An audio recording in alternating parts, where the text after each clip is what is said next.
Hey, this is Chewy, host of Screaming Chewy Show podcast, and you're currently listening to CQP Moments. Stay tuned.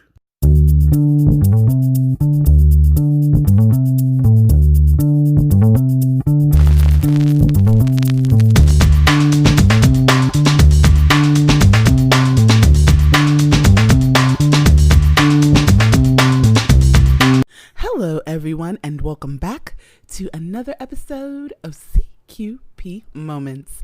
As always, I am your host, the Coupon Queen Pen.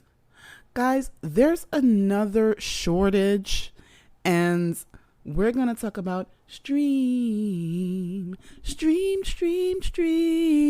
Yeah, there's a few things that I want to talk about with you guys. So, before we get into everything, let's take a moment out for our sponsors, and I'll be right back. Voting isn't just going to the polls on election day anymore. Options like early voting, mail-in voting, and ballot drop boxes are available to more voters and are growing in popularity. How to Vote, a tool created by Democracy Works, breaks down the options your state offers for casting a ballot, empowering you to decide when and where to vote. Decide when and where to vote this year at howto.vote.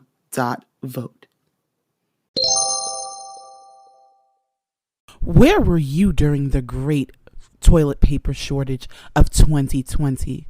What role did you play? Were you a seeker or were you a hoarder?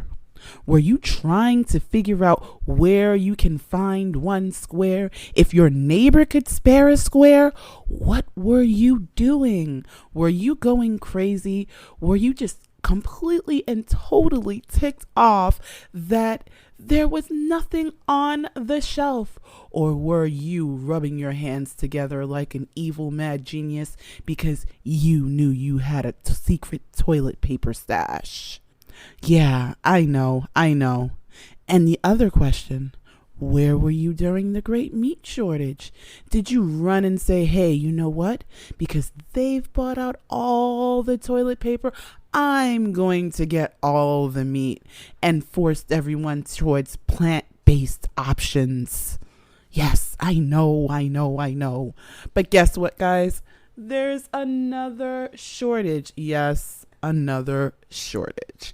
And this one is just as crazy. Believe it or not, back in May or June, we realized we are having a coin change shortage. So it seems like because everyone is staying home, no one is trying to spend money, and everyone's trying to save those coins, we are running out of coins. People are hoarding them. And the crazy part is even banks are not allowed to give out rolls even to businesses the way that they used to. So let's say on average, a bank might have given about 400 rolls of pennies. They're now only allowed to give 100 per business. So yeah, it is affecting everyone. And the crazy part is, believe it or not, some companies are taking drastic measures. Like Kroger. Kroger is no longer giving coin change.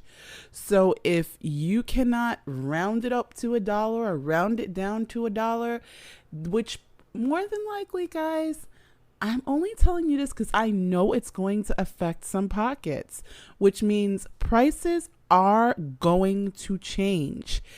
Because there's no way you can say, okay, this was 95 cents and then not give me back the 5 cents. So yeah, things are going to now be $1. They may be $1.50 only, and you will probably have to buy a certain amount, so when you buy 5, save 5, it's no longer going to be, $1.99 and then get it for 99 cents. It'll probably be $2 and then get 5 for $1. So yeah, this is super crazy. I mean, I never thought, and actually we should have suspected, honestly, because a lot of people have gone on to using their debit cards and their credit cards a lot more.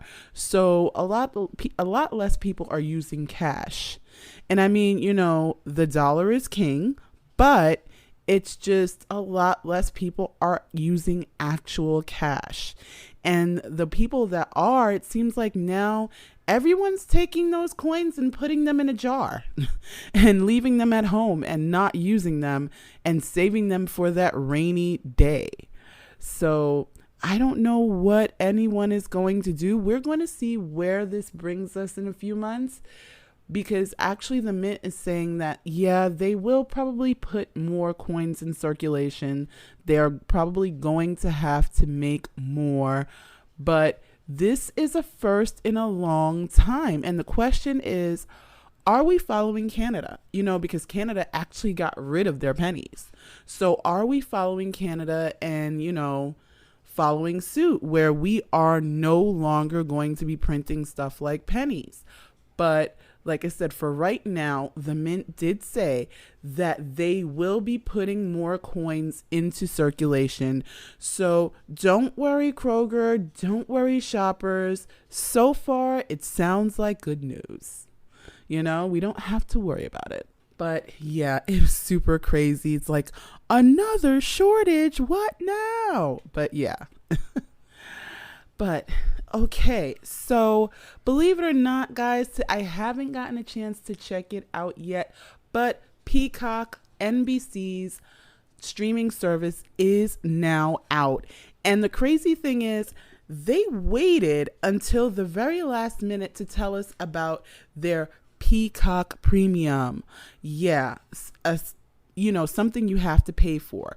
Because remember, Peacock was supposed to be free and no one was going to have to pay for it, which made it and separated from the rest of its competitors, because every other streaming service, basically just about, except for a few like Pluto and Crackle, you had to pay for.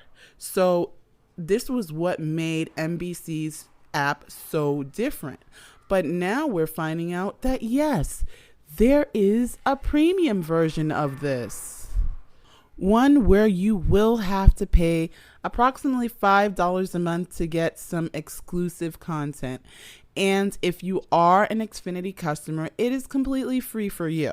So will be part of your package, and you don't have to worry about paying that $5 extra a month for premium. Now, like I said, I haven't gotten a chance to check it out and see what's what. But once I do, I will give you my take on it, because I'm not sure. And you guys know I am really not looking forward to paying for another streaming service, which is why I didn't do BET Plus. And it took me so long to do Disney Plus. And honestly, I wouldn't have done Disney Plus if I did not get it in package with Hulu and ESPN Plus. I know this is like a lot of pluses, but yeah. I would not have done it. So now when we're talking about a new service that, even though you're saying, okay, Queen Pin, just $5, but like I told you before in cutting the cord, this is something that is adding up.